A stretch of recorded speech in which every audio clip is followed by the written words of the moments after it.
Bombshell tonight, TV and movie star Hayden Panettiere, neighbor, hears crying and screaming before the star's death.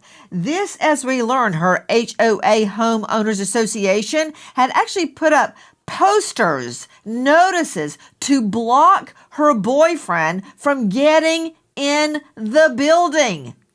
Why?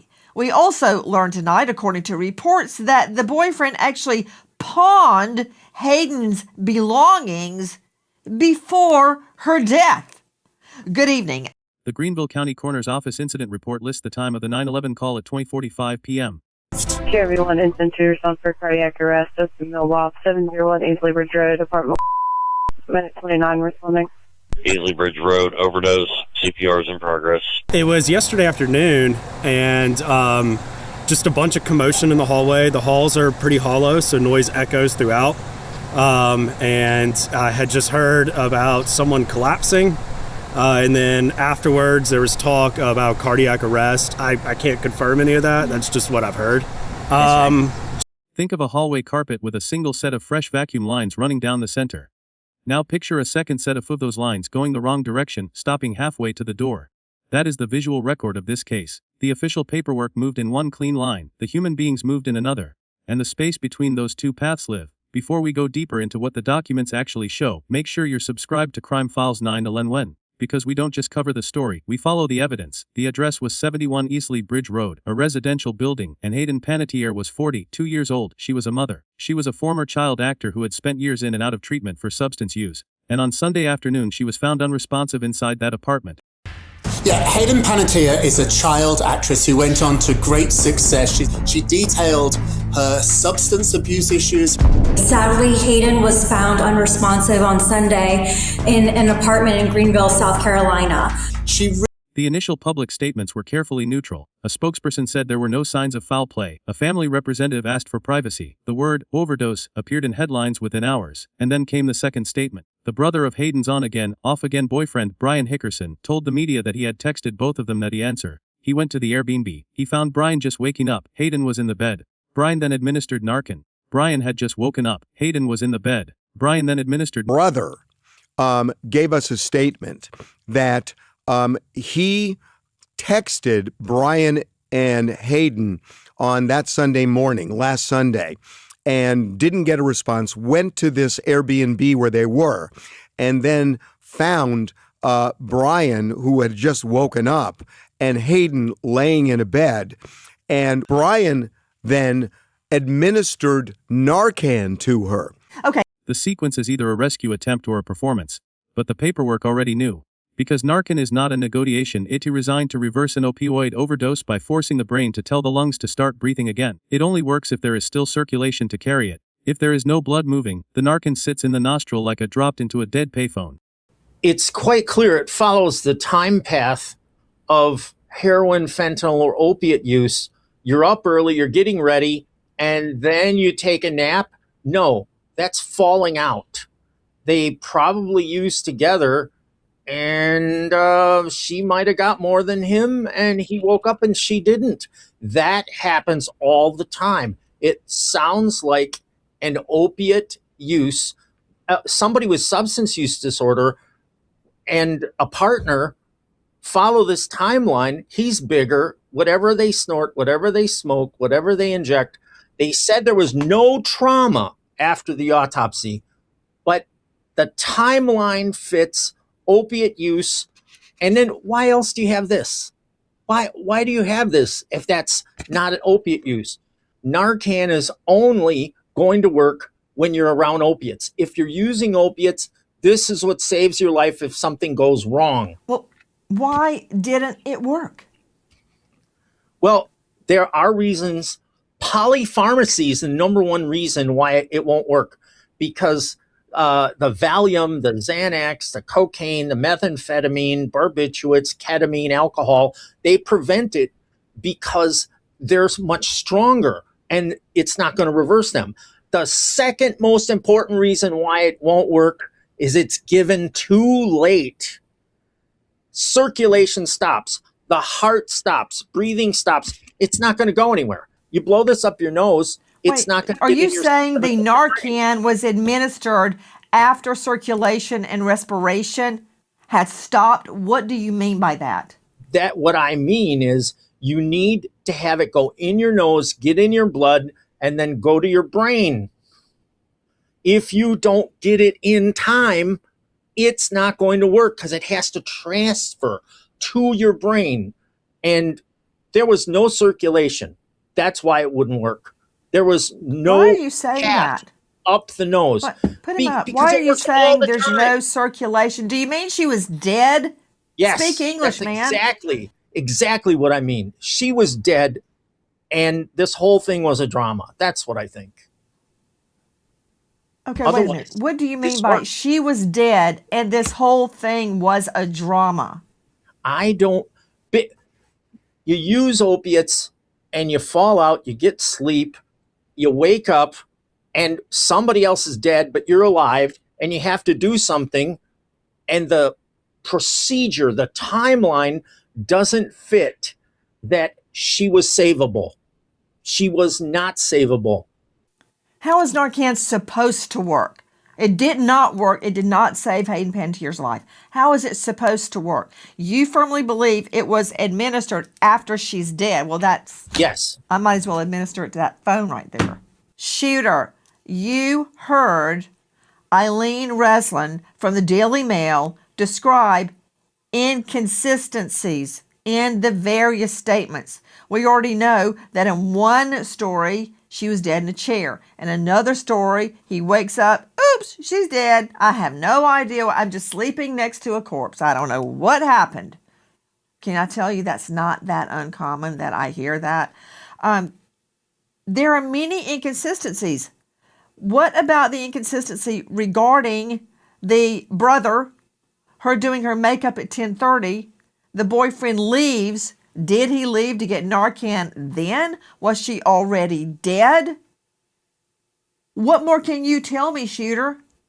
Yeah, these inconsistencies are everything, Nancy. And as long as they keep talking, we're going to get more. Why would you go out and get Narcan if you didn't need it in the moment? Was this preventative? Were they planning to do drugs that day, or 3 of them or 2 of them? And that's why they wanted the Narcan. There's a ton of questions, but what I do know is that the cameras have been seized around that apartment complex. So sources are telling me that the police have taken all that footage. So they'll be able to see exactly who left, what time they left, what time they returned, and if they did go to a pharmacy, if they did go to a CVS to pick up Narcan, that will be on the cameras too. And so they can say whatever they want at the moment. Let them keep saying it. The evidence is what's going to tell us what really happened, and that evidence is going to be cameras, it's going to be cell phones, it's going to be electronic communications. I'm told that the police know a lot more than we do, and they're just not saying at the moment. That's not that unusual, Nancy. What people say to the press is often very different than what they say to the police. Dr. William Marone, a forensic pathologist and opioid expert, explained the medical reality in plain terms. If narcanifamine was given in time, if it is found only in the nose, it was given after death. The difference is not subtle. The difference is a timeline, and the timeline tells you whether the person standing... Eric Smith joining me, high-profile criminal defense attorney out of Ohio. Did you hear what Shooter just said? I mean, he's a PR guru. He's handled them all. Diddy, Brittany, it goes on and on and on. They can't stop talking. They can't stop talking. Tonight, no charges, no POI, person of interest, but Derek, how many interviews are these people going to give? And they're inconsistent. Did you hear Shooter? Shooter already pointed out that in one statement, she's dead in a chair. Another statement, oh, I woke up, she's dead beside me. I didn't know. What? Keep talking. Just keep that camera rolling, Derek. Yeah, Nancy, I tell my clients, unfortunately, sometimes after the fact, that self-snitching doesn't really help them. I understand that they want to get their story out there too. They don't want to be villainized. They don't want to look like anything is because of them. However, just like your previous guest just said, you get them talking, they're going to be inconsistent, especially if the truth is something they're trying to evade.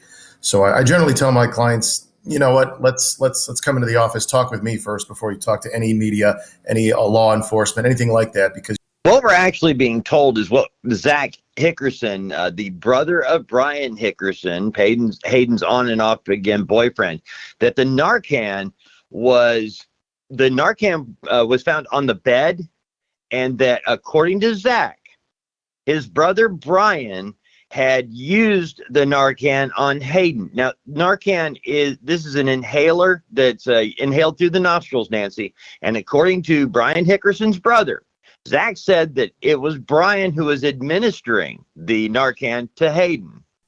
Now consider the surrounding facts. The homeowners association at that Greenville residence had posted notices to permit entering the building. Not after her death. Before it, the building management had identified him as a threat. The documents show a pattern. That pattern extends further. Court records from Los Angeles County confirm that Brian Hickerson in 2021 to felony domestic violence charges involving Hayden Panettiere. He admitted to beat. Biggest thing about domestic violence is I don't think it is taught early enough in life. Never in my life did I ever get taught what domestic violence was, right? Maybe if I did at an early age, maybe I wouldn't have done what I did. I mean, I went into such a dark place, man. Drugs, alcohol, abuse. Good God Almighty. She's 5'2" on paper, 4'11" in real life. I mean, come on. Terrible thing I did to her, but yeah, you know, she's love of the life, love of the life. So yeah, you never know what happens. Is he high? That from our friends at Inside Edition and TMZ. Okay, please throw some water on me. Wake me up, Jackie, because I think I passed out. I think I blacked out right there. Let me hear that first part one more time.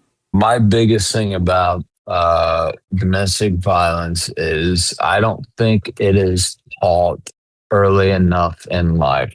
Never in my life did I ever get taught what domestic violence was, right? Maybe if I did at an early age, maybe I wouldn't have done what I did. That's from TMZ. I'm almost speechless. Dr. Bethany Marshall, please help me. Dr. Bethany Marshall, renowned psychoanalyst out of the LA jurisdiction. She's on Hulu. She's on Bravo. She's on Peacock. New podcast, On the Couch with Dr. Bethany Marshall, author of Deal Breakers. Dr. Bethany, did you hear that? If somebody had told me what domestic violence was, I wouldn't have beat the out of her. Really? It's when you beat somebody. That's domestic violence. Well, first of all, you're right. Did you hear that? Why Yes, isn't I anybody did. upset? Yeah. She's dead. That boyfriend wakes up in the bed and goes, oh, she's dead. How can that happen? And it's the same boyfriend that admits he beat her to smithereens. She got taken out on a gurney. What he says is, if somebody had told me about domestic violence, he's trying to distance himself from domestic violence as if he didn't do it. But then later he goes on to admit. Why do you even keep saying that, Bethany? Why do you keep calling it domestic violence? That's certainly putting perfume on the pig, right? Well, when people say domestic homicide, domestic, it sounds like a Hallmark movie. Domestic. I think of the kitchen table and good smells from supper and a little family sitting around the table holding hands like on the Waltons saying their prayer before dinner. That's not what this is. I do like one thing you said, the distancing. If somebody told me about domestic violence, maybe domestic violence wouldn't have happened. It's not, domestic violence isn't doing it. He did it. He did it. He beat her. He hurt her. He administered opioids to her. But then later on in that interview where he's clearly high, he does say, well, maybe I did it. And did you see the look on the interviewer's face? I mean, she's just giving him the side eye there, shocked at how high he is. And 1 week before Hayden died, Hickerson appeared in court again. Not for a new trial.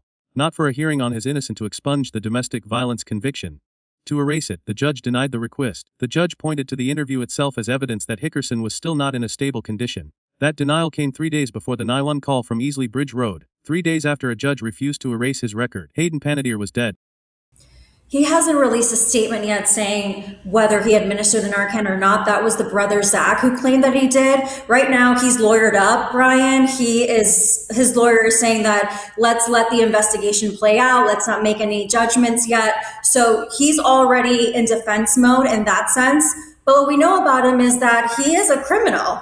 I mean, he abused Hayden. That was well documented in Hayden's biography. He's been convicted. He pleaded no contest in 2021.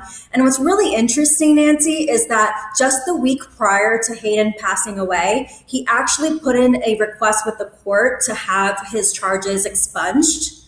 And the judge actually denied it because he said, I'm not allowing that to be expunged because you've continued to be high. And they actually pointed out to that TMZ interview that you played earlier that showed that he was not in a good state. So why would they expunge the charges in that case? And that what the judge decided was decided just 3 days before Hayden died. So I think the timing of all of that is all very interesting. The neighbor who heard the screaming had previously called the sheriff's office multiple times. In one hallway confrontation, she heard Hayden repeating a single phrase. I was coming down in the elevator and heard those two in a screaming match in the garage. And she was just kept saying, please, Brian, please stop. I myself called the sheriff's office a number of times. Please, Brian, please stop. That is not a rumor. That is a witness statement preserved in public reporting. The same neighbor saw Hayden leaving on a gurney. Brian was beside her, and the look on Hayden's face, according to that neighbor, was terror. I saw her leaving on a gurney. Brian was right next to her, and I asked her if she was okay. And it looked to me that she, had suffered some type of trauma that, looked to be battering. And it was clear she was terrified. Then there is the financial evidence. Hayden's mother, Leslie Vogel, stated that Brian Hickerson had been pawning Hayden's belongings, a vintage tar, personal items, property turned into cash. Yes, Nancy, Hayden's estranged mother, Leslie Vogel, says that Leslie came out to L.A. about a year ago to help Hayden get through a serious health issue, and claiming that Hayden was suffering from some unexplained pain in her lower back. And it was at that point where Leslie Vogel says that Brian Hickerson had emotionally and physically damaged Hayden Panettiere for years, and she was depleted in every way, financially, emotionally, physically, and that Brian Hickerson pawned items of Hayden Panettiere to get cash. The mother described Hayden as depleted, emotionally. Long time because he wanted her money. He did file for bankruptcy in 2022. And what happens when people want to commit financial fraud on another individual is that they will put that person in a vulnerable state so that that person cannot complain. So my theory, I've never talked to Brian Hickerson, but my theory is that he continued to re-addict her, knowing that that would take away her awareness of what he was siphoning away. And I think this is what's going to come out in any kind of report, an investigation, is what other ways was he having access to her money? Right? Dr. Bethany, do you know one of the things the boyfriend pawned was her vintage guitar? The autopsy reported no significant trauma. The official cause of death remains pending toxicology. That is accurate is also the only thing preventing formal charges today. But the absence of bruising does not answer why a man who had been banned from the building was inside the apartment. It does not answer why the Narcan timeline remains inconsistent. It does not answer why the first public account placed Hayden in a chair, while the second placed her in the bed. One statement has her sitting up, doing her makeup at 10:38. To the apartment.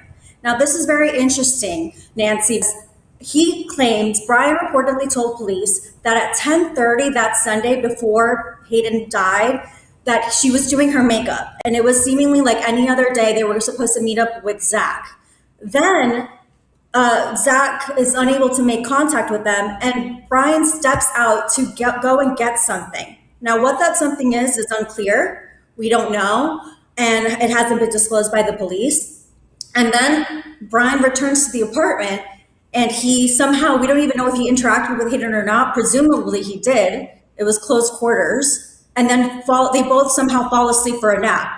So there's really big gaps in that story, because when he comes back from that errand run, what happened there? Did they have a conversation? Did they do some drugs together? That information we don't know yet. Brother gave us a statement that he texted Brian and Hayden on that Sunday morning, last Sunday, and didn't get a response, went to this Airbnb where they were, and then found Brian, who had just woken up, and Hayden laying in a bed. And Brian then administered Narcan to her. Okay, straight out to Rob Shooter joining us, author of a brand new book, Queen Elizabeth III, The New American House of Windsor. Shooter, my interest is always piqued, to put it mildly, when I hear somebody say, I woke up and she was dead.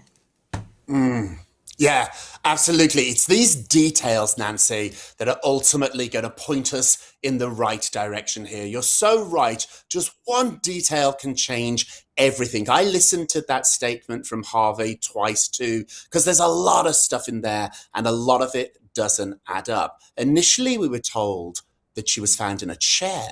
Now we're being told that she was in the bed. And so I want these people to keep talking to TMZ, to